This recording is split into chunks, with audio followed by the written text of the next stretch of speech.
여러분, 어린 아이들이 엄마나 아빠 품에 안겨 있는 모습을 보면 어떠세요?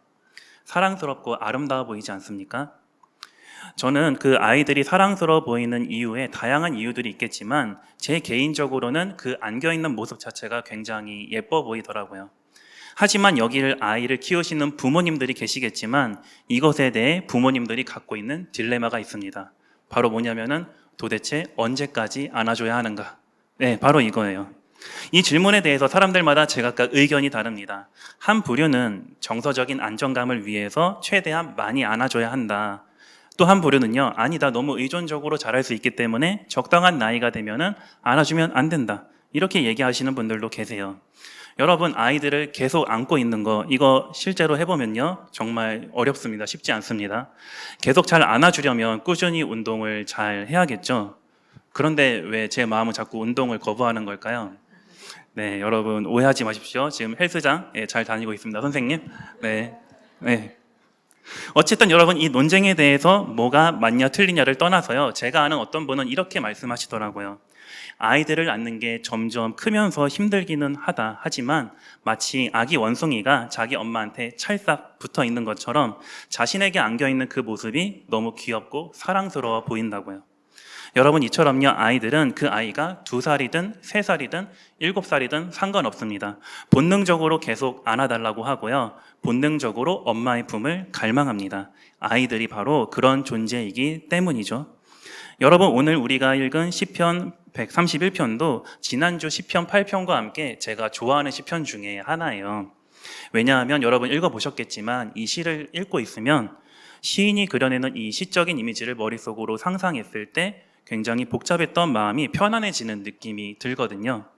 여러분, 먼저 오늘 시인이 첫 마디로 뭐라고 얘기하고 있는지 1절을 한번 읽어보도록 할게요. 성경 보시고 1절을 읽겠습니다. 시작. 주님, 이제 내가 교만한 마음을 버렸습니다. 오만한 길에서 돌아섰습니다. 너무 큰 것을 가지려고 나서지 않으며 분에 넘치는 놀라운 일을 이루려고도 하지 않습니다. 네, 오늘 시인이 첫 마디로 뭐라고 얘기하고 있습니까? 자신이 교만한 마음을 버리고 오만한 길에서 돌아섰다고 얘기하고 있어요. 여러분, 여기서 교만과 오만이란 말은 공통적으로 높다는 뜻을 가지고 있습니다. 높다. 시인이 그러니까 자신의 높았던 시선과 마음을 버렸다는 거예요. 그러면 여기서 시인이 가졌던 그 높았던 마음이란 뭘 얘기하는 걸까요? 여러분, 우리가 방금 읽은 1절 후반절에서 시인이 이렇게 얘기하죠. 너무 큰 것을 가지려고 하지 않았고 분에 넘치는 놀라운 일을 이루려고도 하지 않았다. 네, 너무 큰 것, 분에 넘치는 놀라운 일, 즉 시인 자신의 능력을 넘어서는 감당할 수 없는 큰 일들을 하지 않았다고 얘기해요. 그럼 여기서 시인이 말하는 크고 놀라운 일들이란 뭘 말하는 걸까? 여러분, 우리는 지금 이 시편만 보면요, 시인이 오직 하나님만이 하실 수 있는 일임에도 불구하고 마치 자신이 신이 되어서 거대한 계획과 야망 속에서 자신의 욕망을 스스로 채울 수 있다는 어떤 그런 교만한 마음이 있었구나, 이런 결론을 내려볼 수도 있어요. 여러분, 교만과 오만이라는 것은 항상 그 대상으로 타인을 전제합니다. 자신이 높다는 건 무엇을 말합니까? 내가 아닌 다른 존재가 상대적으로 나보다 낫다는 것을 전제하는 것이거든요. 그렇지 않나요, 여러분? 그런데 그 대상이 심지어 하나님일 수도 있고요, 더 나아가 하나님의 형상인 타인일 수도 있습니다. 그래서 이 높아진 마음을 가진 사람들은 타인을 낮추고 업신여기면서 자신을 부풀려서 크게 보이려고 합니다. 외모로, 재력으로, 커리어로, 권위로 자신의 높음과 우월함을 증명하려고 해요. 그래서 자신이 감당할 수도 없는 큰 일을 추구하려는 헛된 야망을 품기도 합니다. 여러분, 과연 이런 사람들의 마음속에 평안과 만족, 그리고 이웃사랑이라는 게 있을까요? 그런데 여러분, 사실 교만의 다른 이름이 또 있어요. 그건 바로 불안입니다. 불안. 마음에 여유가 없고 불안하니까 우위를 점하고 자신을 크게 보이는 것으로 이 심리적인 안정감을 얻으려고 하는 것이거든요. 그래서 교만이란 불안한 자신의 본래 모습을 직면하기가 싫어서 자신을 크게 보이게 만드는 어떤 외적 조건들을 얻는 것을 통해서 그 불안을 피해 보려는 자기 회피로 이어지게 됩니다. 이런 사람들은 결국 자신을 있는 그대로 보지 못하고요. 있는 모습 그대로 사랑하지 못합니다. 그렇게 왜곡된 자기의 모습이 진짜 자기 모습인 줄 착각하고 거기에서 심리적인 안정감을 얻으려고 합니다. 하지만 그 안정감이라는 게 결국 일시적일 뿐 자신의 불안을 지워낼 수는 없습니다. 그런데 여러분, 우리가 아까 읽었던 130편 있죠? 130편, 그리고 이 131편을 마치 하나의 시처럼 같이 읽어본다면요, 시인이 가졌던 높았던 마음이 무엇이었는지 조금 새로운 시각에서 접근해 볼 수 있을 것 같아요. 여러분, 우리 앞에 있는 화면을 보시면서 시편 130편 1절을 개역개정으로 한번 읽어볼게요. 읽겠습니다. 시작. 여호와여, 내가 깊은 곳에서 주께 부르짖었나이다. 네, 여러분, 오늘 131편도 그렇고 130편의 표제, 제목이 여러분 성경책 보시면 써 있어요. 공통적으로 나오는 문구가 있거든요. 그게 뭡니까, 여러분? 네, 성전에 올라가는 순례자의 노래라고 써 있죠. 성전에 올라가는 순례자의 노래. 사실 이 제목이 130편, 131편에만 있는 건 아니고요. 120편부터 134편까지 총 15개의 시편이 전부 성전에 올라가는 순례자의 노래라는 공통의 제목으로 묶여 있어요. 이 성전에 올라가는 순례자의 노래가 뭐냐면 매년 유대인들의 절기 때마다 예루살렘에 있는 성전으로 올라가는 순례자들이 불렀던 노래라고 생각하시면 좋을 것 같아요. 그런데 우리가 방금 읽었던 이 130편 1절 말씀에서 순례자는 지금 자신이 어디에서 하나님께 부르짖어 기도한다고 합니까? 어디요? 바로 깊은 곳, 깊은 곳에서. 여러분, 이 시인이 말하는 깊은 곳이란 어디를 얘기하는 걸까요? 지금 깊은 곳이 어디인지 시인이 구체적으로 말하고 있지는 않아요. 하지만 분명한 건 지금 그가 어떤 고통스러운 어떤 상황 속에 놓여 있는 것 같습니다. 순례자는 그 순례자의 노래가 처음 시작하는 120편에서요, 이렇게 얘기하고 있는데요. 한번 같이 함께 읽어볼까요? 읽겠습니다. 시작. 여호와여, 거짓된 입술과 속이는 혀에서 내 생명을 건져 주소서. 네, 여러분, 읽어보니까 지금 순례자가 어떤 상황에 처해 있어요? 지금 순례자는 자신의 말을 왜곡하고 거짓말로 자신을 해치려고 하는 저 나쁜 대적자들 때문에 내가 고통스럽고 괴롭다라고 얘기하고 있어요. 그래서 순례자는 평화를 찾을 수 있는 유일한 곳, 하나님이 계신 성전으로 향해 순례길을 떠났던 거예요. 지금 그런 상황입니다. 그런데 여러분, 자신의 고통이 저 나쁜 대적자들 때문이라고 생각했던 그 순례자가 오늘 130편 3절 4절에서요 전혀 다른 이야기를 하고 있는데, 여러분 성경 보시고요 130편 3절 4절도 한번 같이 읽어볼게요. 읽겠습니다. 시작.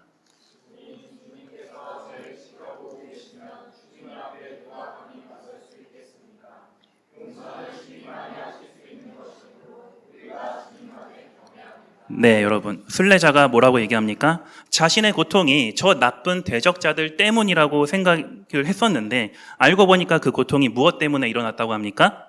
네, 자신의 죄 때문에 일어난 일이었음을 순례자는 깨달은 거예요.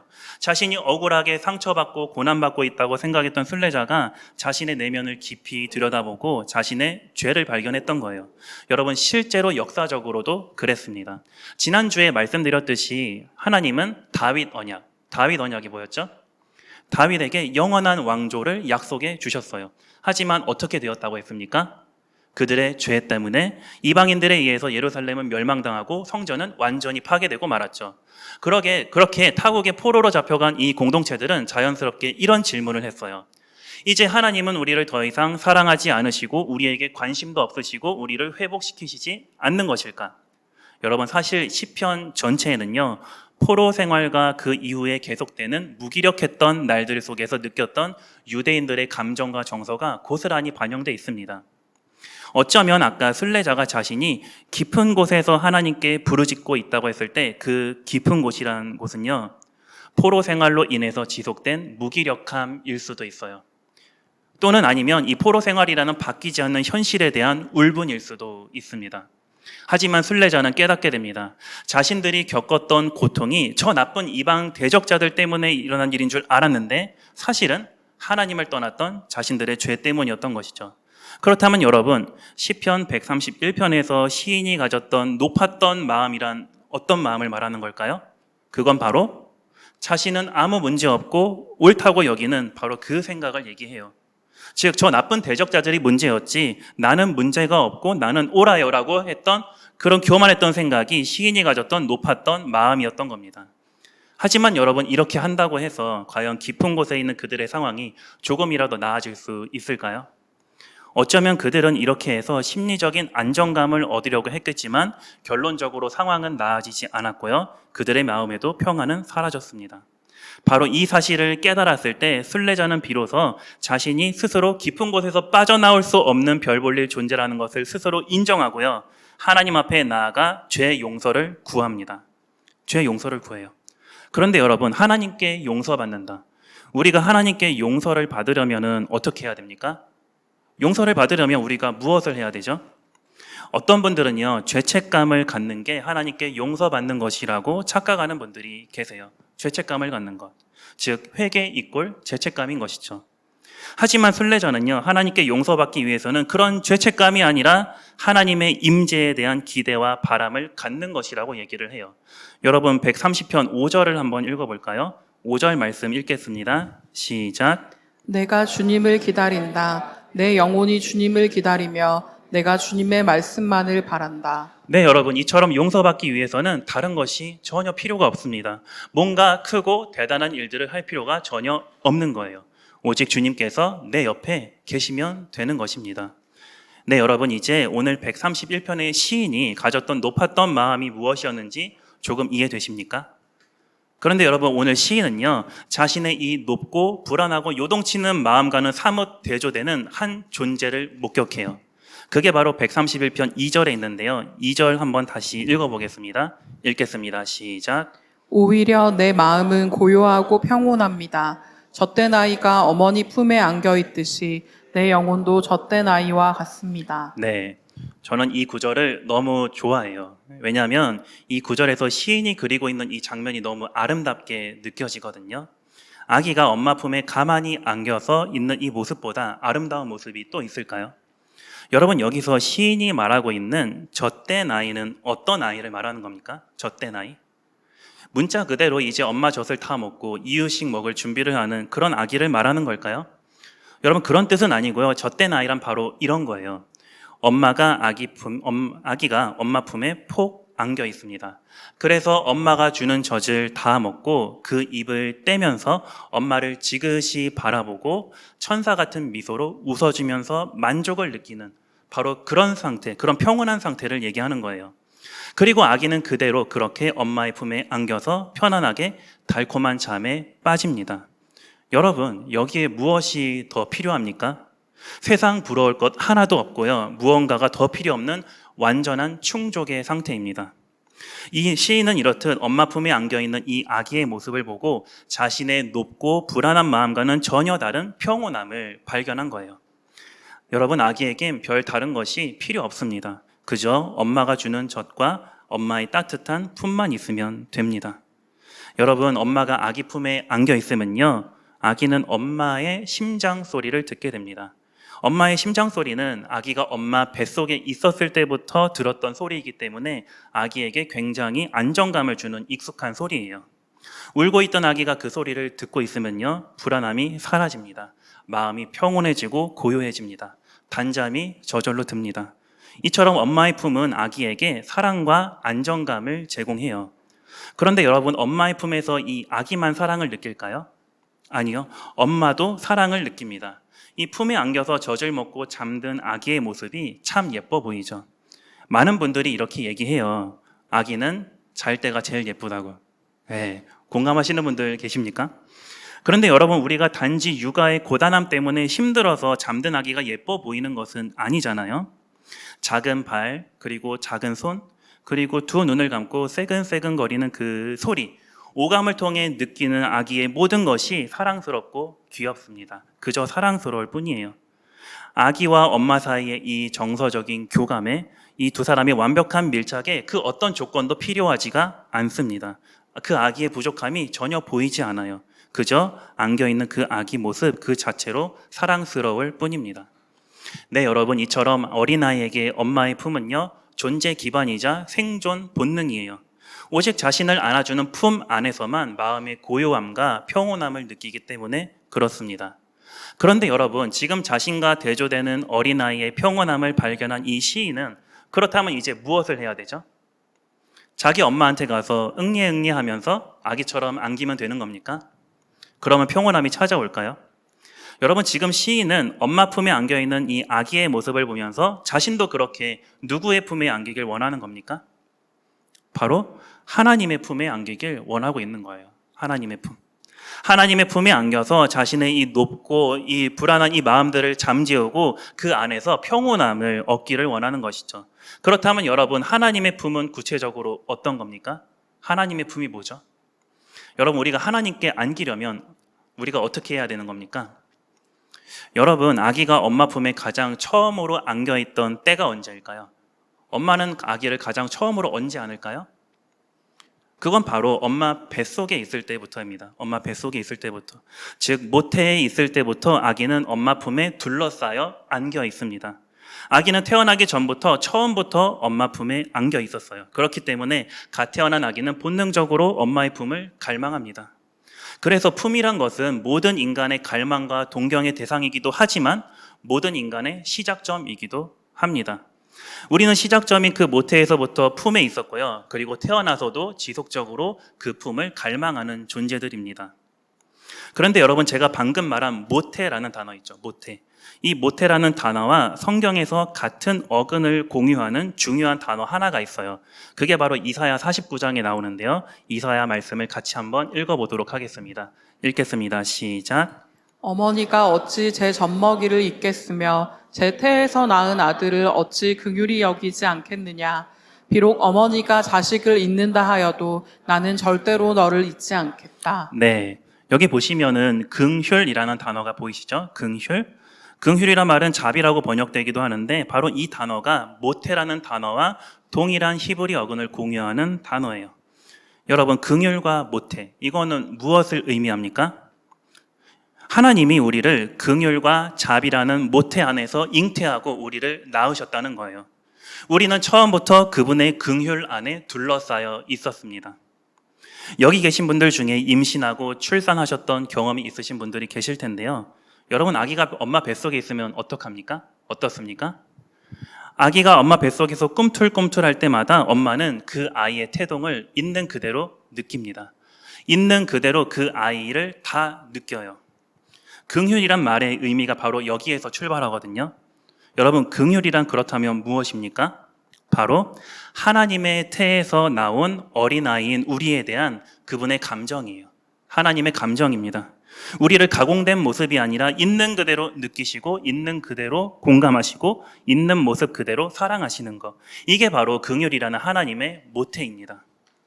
네, 여러분, 이처럼 하나님은 우리를 처음부터 한결같이 긍휼로 품어주시는 하나님이세요. 그렇기 때문에 우리의 어떠함과 상황과 조건이 그분의 긍휼의 강도를 조절하지 못합니다. 왜냐하면 하나님은 우리를 처음부터 태에서 안아주신 분이시기 때문에 우리의 손이 어떻게 생겼고 우리의 발이 어떻게 생겼고 우리가 뭘 잘하고 이런 것들이 별로 상관이 없습니다. 그저 내 아이이기 때문에 그냥 그 모습 그대로 우리를 사랑하시는 겁니다. 여러분, 아이들은요, 정말 시도 때도 없이 계속 안아달라고 합니다. 해가 갈수록 점점 무거워지는데도 어린 아이들은 계속 안아달라고 해요. 여러분, 안아달라고 할 때 저는 대체로 안아주는 편입니다. 하지만 정말 저도 지쳐가지고 힘들어서 안아주기 힘들 때가 있잖아요. 그럴 때 저는 두 가지 방법을 씁니다. 한 가지는 잠깐만 있다가 안아줄게 라고 하면서 솔직하게 제 얘기를 해요. 아니면은 가끔은 지원아 있잖아, 잠깐만, 그런데 말이야 하면서 대화 주제를 돌리는 스킬을 시전을 합니다. 여러분, 그게 먹혔을까요? 대부분 실패하고요. 결국 안아주게 됩니다. 근데 여러분, 하나님의 이 긍휼이라는 품은요, 인간 부모의 품과는 달리 항상 우리에게 열려 있어요. 하나님은 항상 두 팔을 벌려서 우리를 안아주실 준비를 하고 계세요. 누가복음 15장에 보면 그런 하나님의 긍휼이 정말로 잘 드러나거든요. 누가복음 말씀을 같이 한번 읽어볼까요? 시작.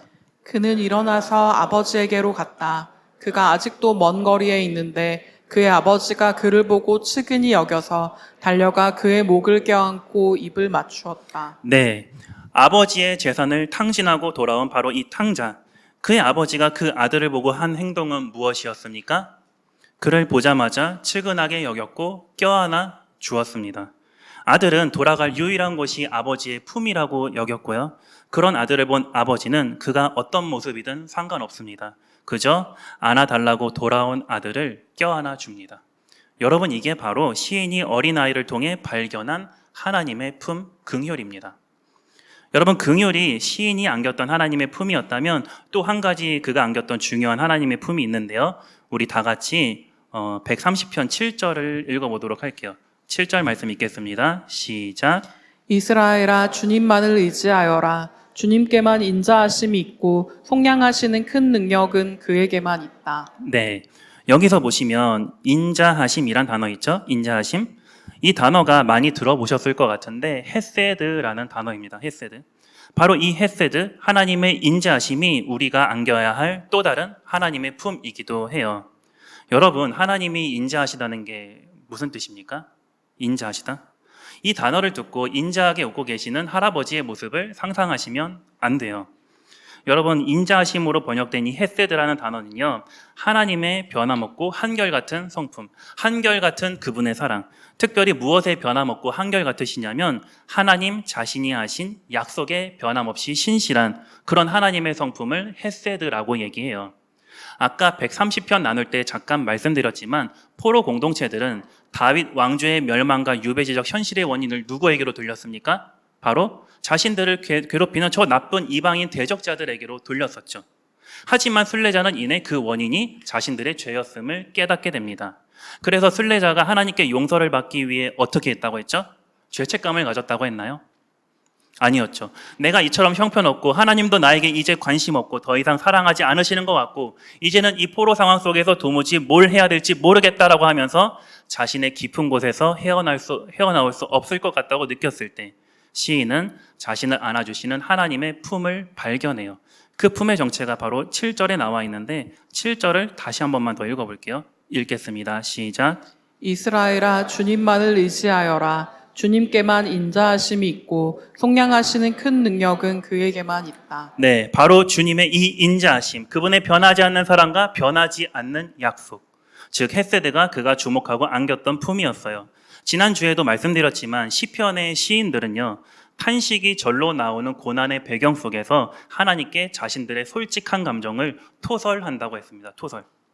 하지만 이들이 하나님의 존재를 부정하진 않았다고 했죠.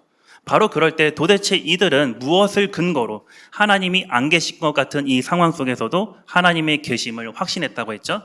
바로 그분의 약속이었습니다. 약속. 여러분, 우리의 상황과 환경 그리고 그것으로 인해 내 요동하는 감정은 마치 그분의 약속이 사라진 것처럼 보이게 만듭니다.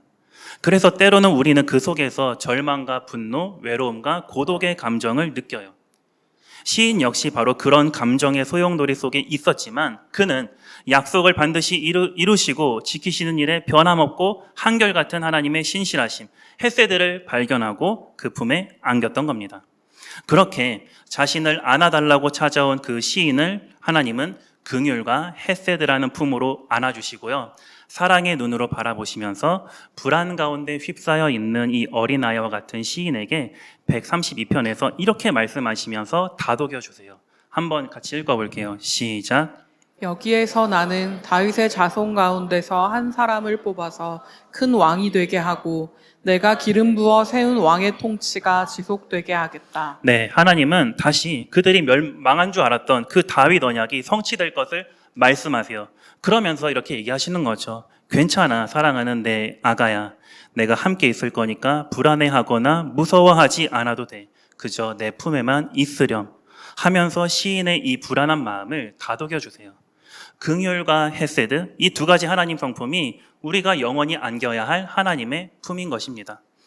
여러분, 지금 우리 교회에 어린아이들이 굉장히 많이 있죠? 근데 이런 어린아이들이 우리 곁에 있다는 그 사실 자체가 엄청나게 큰 축복입니다. 지금 저는 저출산과 같은 사회적인 문제를 염두에 두고 말씀드리는 게 아니에요. 이런 사실이 축복인 이유는요, 어린 아이들의 존재가 우리가 하나님 앞에 어떻게 서야 하는지 너무나도 잘 보여주기 때문에 그렇습니다. 여러분, 제가 지난주에 성경에서 묘사하는 어린 아이들의 핵심적인 특징이 뭐라고 말씀드렸죠? 뭐였습니까? 네, 많이 들린 것 같은데, 네, 순수함 아니었죠? 바로 오늘 시편의 말을 빌리면 바로 이거예요. 부모의 품으로 집요하게 파고드는 그들의 의존성. 그 의존성이 어린아이들의 특징이라고 했습니다. 여러분, 우리가 지금 주일마다 손 목사님과 함께 마가복음을 보고 있는데요. 그 마가복음 10장에 보면 예수님이 어린아이들을 껴안아 주시는 장면이 등장을 합니다. 근데 그때 안아달라고 오는 아이들한테 제자들이 어떻게 했습니까? 어린아이들이 예수님께 접근하지 못하도록 막 꾸짖으면서 막아버리죠. 그러자 예수님이 그들에게 뭐라고 말씀하셨죠? 어린 아이와 같이 하나님 나라를 받아들이지 않는 사람은 거기에 들어갈 수 없다고 말씀하십니다. 여러분, 지금 이 예수님의 이 말씀은 제자들이 어린아이가 오는 것을 막았던 그 나쁜 짓에 방점이 있는 것입니까? 그게 아니에요, 여러분. 핵심은 그들이 어린아이와 같이 하나님 나라를 진짜로 받아들이지 않고 있었던 것에 있었어요.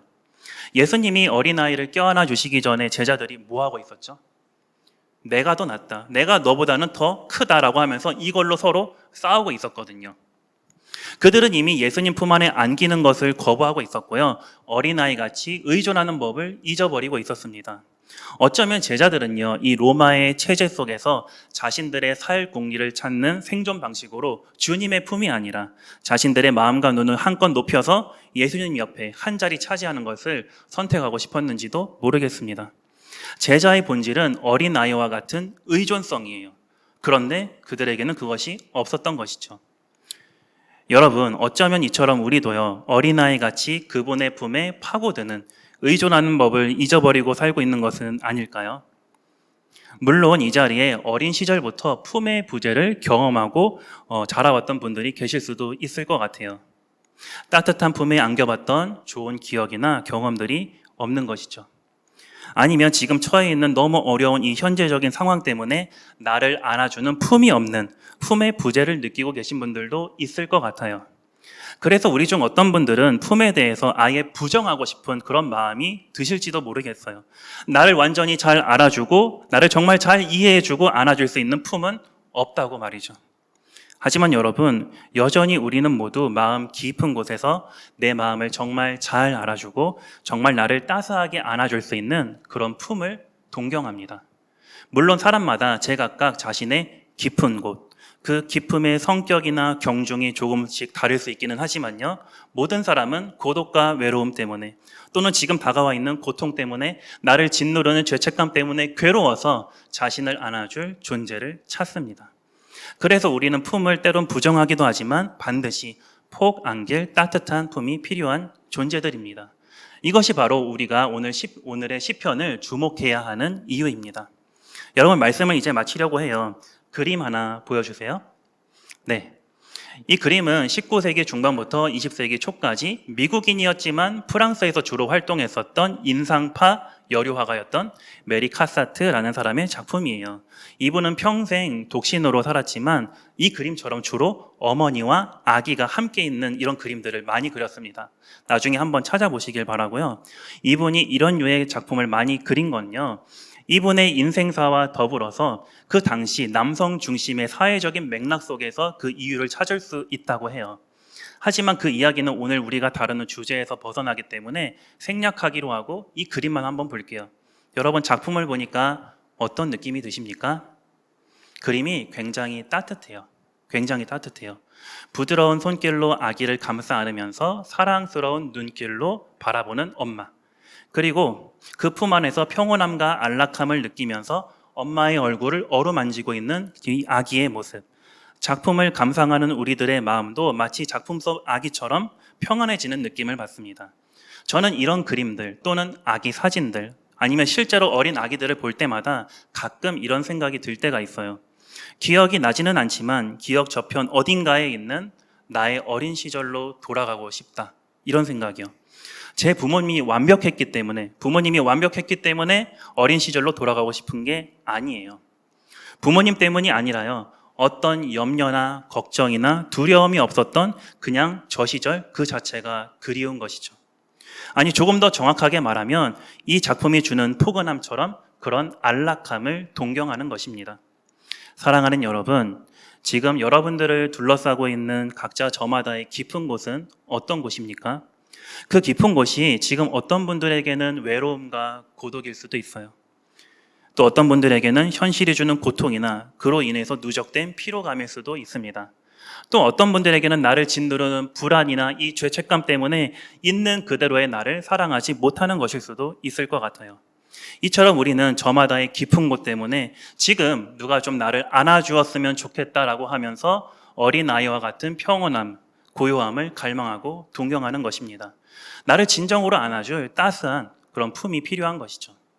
그래서 여러분들께 권면드려요. 부디 오늘 시인이 주목하고 안겼던 그 주님의 품에 안기시기를 바랍니다. 먼저는 우리를 처음부터 긍휼로 낳으셨고 지금도 우리를 긍휼의 눈길로 바라보시는 그 주님의 품에 안기십시오. 그분은 있는 그대로의 여러분을 사랑하시고 당신의 연약함마저 품어주시는 우리의 아버지이십니다. 또한 인자하심이라는 주님의 품에 안기시기를 바랍니다.